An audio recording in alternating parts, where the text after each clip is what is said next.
اچھا سوال آپ نے کیا ہے. سب سے پہلے صوبائی حکومت کے حوالے سے میں جواب دے دیتا ہوں. اگر آپ دیکھیں تو یہ پرائم رسپانسبلٹی پروونشل گورنمنٹ کی بنتی ہے. Under the constitution also law and order جو ہے وہ پروونشل سبجیکٹ ہے.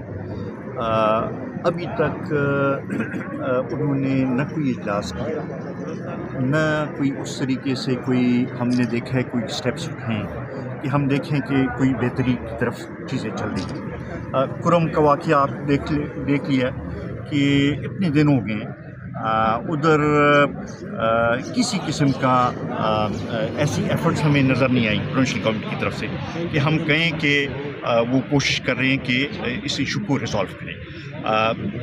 اسی طریقے سے جو جنوبی اضلاع ہیں اس میں بھی میرے خیال میں 4 بجے کے بعد جو ہے وہ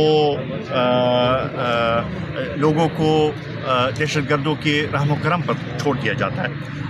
وہاں پہ ایون جو پولیس ہے، جو باقی سرکاری ملازمین ہیں، ان کو یہ ہدایت دی گئی ہیں کہ آپ بھی زیادہ موومنٹ نہ کریں شام کے بعد. تو یہ حال اگر ہو تو پھر کیا آپ توقع کرتے ہیں؟ اس وقت ضرورت یہ ہے کہ جس طرح گورنر ہاؤس میں APC ہوئی، چاہیے تو یہ تھا کہ صوبائی حکومت اس میں شریک ہوتی، وہ اپنا موقف بھی پیش کرتی اور سب سے رائے لیتی. آل اسٹیک ہولڈرز کا ان کو چاہیے کہ اس ایشو کو ٹیکل کرنے کے لیے ایک تو پولیٹیکل ول کی ضرورت ہے اور پولیٹیکل ایک رائے بنانے کی ضرورت ہے. دوسرا اس کے لیے ایڈمنسٹریٹو سٹیپس اٹھانے کی کچھ ضرورت ہے. یہ صرف CTD کو تھوڑے وسائل دینے سے حل نہیں ہوگا. آپ کو ڈسٹرکٹس جو ہیں اس کو بھی ان کی بھی استطاعت بڑھانی پڑے گی تاکہ وہ اس ایشو کو ٹیکل کر سکیں. ساتھ ساتھ اسپیشل برانچ اس کو آپ کو مور ایکٹیو کرنا پڑے گا اور اس کی بھی استطاعت بڑھانی پڑے گی. اسی طریقے سے ایک ایسا ماحول بنانا پڑے گا کہ جو انٹیلیجنس ایجنسیز ہیں ان کے درمیان انٹیلیجنس شیئرنگ جو ہے وہ بہتر طریقے سے ہو تاکہ آپ جو نیٹ ورکس ایکٹیو ہیں ان کو ٹیکل کر سکیں. اس میں ان کی سپلائی لائنس کاٹنے کی ضرورت ہے، ان کی فائنینسنگ جو ہے اس کو معلوم کرنے کی ضرورت ہے، اس کو کرب کرنے کی ضرورت ہے. یہ وہ سٹیپس ہیں جس سے یہ مسئلہ حل ہو سکتا ہے.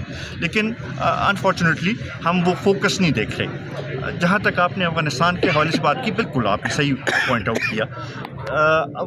افغانستان کے ساتھ وہاں پہ حکومت جس کی بھی ہو اس سے ہمیں غرض نہیں رکھنا چاہیے، وہ ان کا انٹرنل مسئلہ ہے. ہمیں کم از کم ایک ورکنگ ریلیشن شپ جو ہے وہ ڈیولپ کرنے کی ضرورت ہے. اور پھر خاص کر چونکہ وہاں ہم جس مسائل سے گزر رہے ہیں، یہاں پہ جو لا اینڈ آرڈر کی جو سچویشن ہے اور خاص کر جو کراس بارڈر سے جو ہم وہ کہتے ہیں، تو اس حوالے سے we need to engage them. اور اس کے بغیر جو ہے میرے خیال میں مسئلہ حل نہیں ہوگا. اس کے لیے ایفرٹس کرنے کی ضرورت ہے. کہ اس وقت جو ملک کا ماحول ہے اس میں ایک گرینڈ ڈائلاگ کی ضرورت ہے. وہ ڈائلاگ جو ہے وہ سیاسی پارٹیوں کے درمیان بھی ہونا چاہیے اور اس کے بعد پھر جو باقی اسٹیک ہولڈرز ہیں ان کے ساتھ بھی کرنا چاہیے. اس وقت ملک اس کا متحمل نہیں ہو سکتا کہ ہم احتجاج کریں، ہم دھمکیاں دیں، ہم قانون کو اپنے ہاتھ میں لینے کی باتیں کریں.